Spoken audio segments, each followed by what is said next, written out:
everyone. Welcome to the Movie Throne. I'm your host, the one and only King Kansas, here to bring you another amazing movie recommendation video. Yes, I'm back. Anyways, okay, I'm here to do a movie recommendation video. I don't have the movie case for it, but I'm still going to recommend the movie. What movie am I referring to? I'm referring to A Knight's Tale starring Heath Ledger. Yes, you heard me right. If you guys like knights, you like medieval times, you like rock and roll, and you like all of that basically by shaking it in a bag and then tossing it out on the big screen, then you're going to like this film. It's enjoyable, it's fun, it's hilarious at times, it still stands out or stands up right now. It came out 2001, so let me give you some details like always, guys, some non-spoiler material, reasons why. And then, of course, I'll spoil the hell out of it in the second portion of the video. So, okay, let's get down to the details. So, A Knight's Tale was released March 8th, 2001. Wow, 19 years ago, guys. With the late, great Heath Ledger, you know. It's about 2 hours and 12 minutes long. Released by Columbia Pictures. It's directed by Brian Helgeland. I hope I pronounced that right. Okay, stars. Listen to this cast, guys. The late, great, God rest your soul, Heath Ledger. He plays William Thatcher. He's the main character. You got Mark Addy, plays his buddy Roland. Rufus Sewell, he plays Count Adamar. He is the douchebag of the film. He's like the rich, stuck-up, do-gooder, pain in the ass, Mr. It's only about me kind of guy. Anyways, I think I ragged on him. Did an amazing job. You got Shannyn. Sossamon, I'm telling you, what a good actress. She played in a couple other films and kind of disappeared. You haven't seen so much of her. I wish she stuck around. You know, not only she's beautiful, she's talented, and it's too bad, but like I said, she played her part. She plays Jocelyn, his love interest, kind of like the princess to be or something like that. That's the best way I can describe it to you guys. Then you got Mr. Paul Bettany, a younger Paul Bettany. If you don't know who Paul Bettany is, then I don't know what to tell you guys. He plays Vision in the MCU. Laura Fraser plays her best friend, Kate, Jocelyn's friend. Alan Tudyk, Watt, oh my god, he plays the redhead. That's all I got to say about that.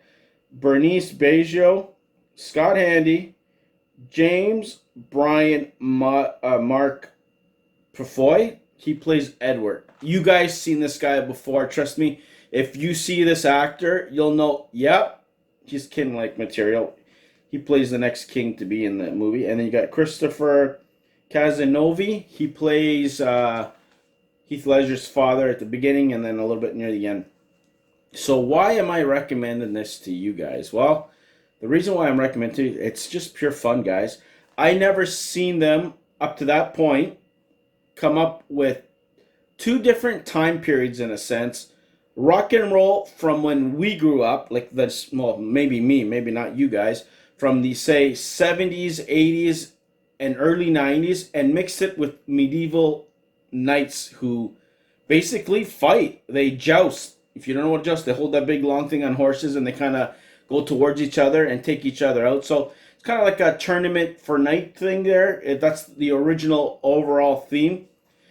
Heath Ledger's character he was born not of noble blood, because in order to compete in these competitions, you have to be either related to a prince or of noble blood, like basically any royal bloodline and stuff, to be a knight so you can compete. If you were a peasant, a normal commoner, there's no chance in hell, and that's what he was. He was born into that lifestyle, and his father basically gave him the motivation that, you know what, one day you could probably change the stars or something so they can all align so you can basically become one. Beginning of the film, that opportunity presents itself. You got Heath Ledger and his two buddies. They're with a knight who, I guess, seems to be lying at the tree, and I'm going to leave it at that. He doesn't make it. So Heath goes, you know what, we're starving, we need food, what else can we do?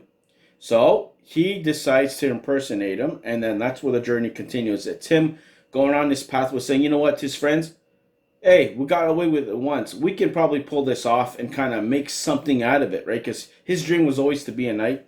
So along the way, they meet characters like Paul Bettany's character, who's walking naked at one point of the film. You're like, are you serious? Why is this man walking naked? So they befriend him. They get they get information from him what you need to in order to become a knight, papers and all this crap. So he's kind of like into that business, and he's a gambler, which is that's why he was naked. So they go on their journey. They go there, and they end up kind of like getting praise as they're going along. They're learning. They're learning how to get better, how to compete in this tournament. Heath Ledger comes across Shannyn's character, Princess Jocelyn, like a little flirtation here and there, and he's kind of like bewildered by her, like he's kind of like mesmerized by her. He kind of slowly falls for her, does a couple of stupid things, and I'm telling you, it's kind of like a love story in a sense, but also, yeah, you go get him kind of moment, right? With the rock music, the hype music, like I'm telling you, in between, it kept on going. It's a very simple film. If you were expecting, like, say, King Arthur and Camelot and all that crap, this ain't the movie for you.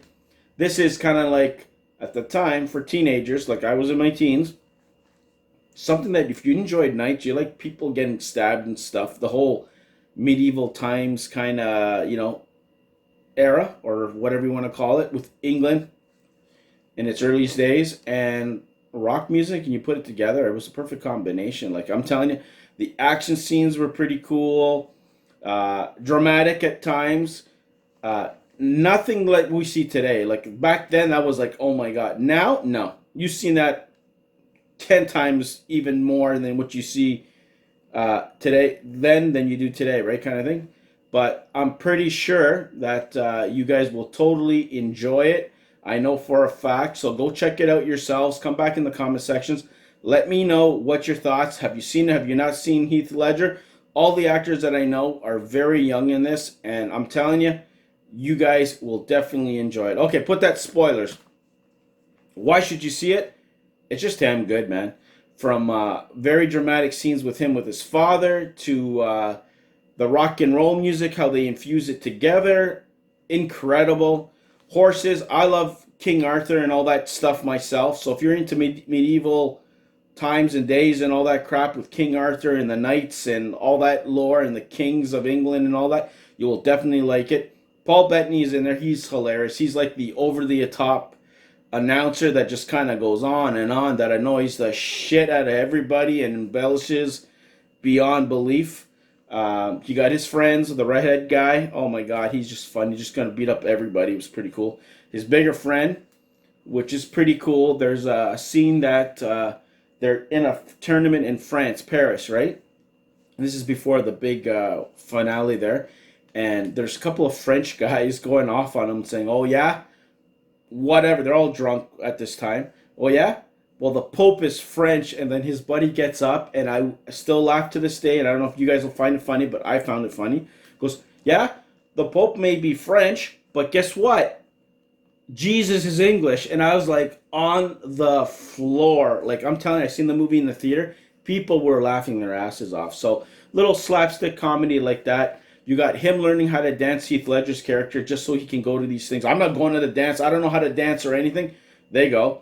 They befriend a lady who's a blacksmith that everybody's like, yeah, whatever, right? So he ends up going to her because he needs to get armor and he doesn't have money for it. So she makes this rinky-dinky little thin, slimmed down knight's armor that everybody is laughing at Heath Ledger. I'm telling you, what the hell are you wearing? Not only is it light, it's as durable and stronger than the metal that the other guys, and he can move the hell, and he's taking out guys left, right, and center. He meets this douchebag who kind of likes the same girl that he does.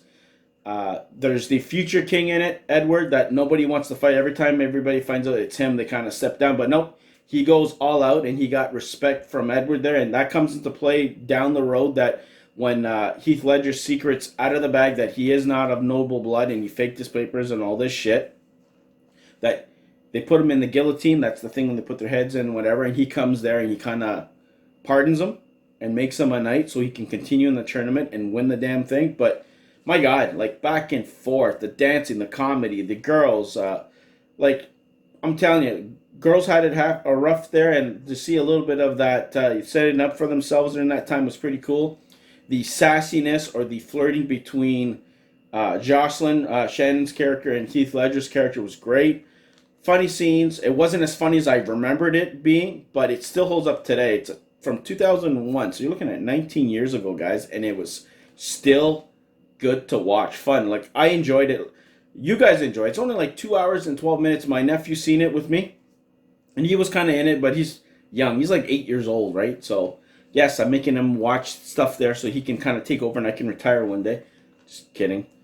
He wanted to watch it, right? And with the rock and roll music and stuff like that. He goes, I remember that song, and it was a song from Queen, but it all goes well. Heath Ledger, that movie just reminded you how much more he had to offer before he left this earth, unfortunately. Like, he was so much of a promising career. He did that. He did 10 Things I Hate About You, and then eventually, 7 or 8 years later, goes on to play the Joker, right? Iconic role, right? But yeah, man, like Paul Bettany, I'm telling you, like some of these actors, like, yes, I remember where I seen that guy from, but everybody brought it. But the one that kind of surprised me was Shannyn Sossamon. Not only is she stunningly beautiful, she's good in this film. The way she was acting and stuff, like she played in a couple other films and then she kind of slowly disappeared from the Hollywood scene. I don't know what happened to her. Maybe she's still playing in films and I just don't know about it. She's not in these big epic blockbuster films, but I think you guys are going to enjoy this. So go check it out yourself. Come back in the comment sections. Keep it spoiler free. But those are just some of the things. I'm not going to go through the whole entire movie and break it down for you guys because you know what? If I do that, what's the point, right? So go check it out yourself. Come back in the comment section. Keep it spoiler free. Don't read for anybody else. We'll delete it 100%. But there you go. That is this week's movie review recommendation video from myself, the King. From one king to possibly another king. You'll enjoy it. Go check it out for yourself. Check out our other content right here on the Movie Throne. Like, share, and subscribe. 31 reviews, our movie recommendations, and of course, any other new content that's coming your way. And there's going to be a whole bunch coming your way. But trust me, stay calm, relax. We're back. So until then, be the hell good and stay off my throne. Take it easy, guys.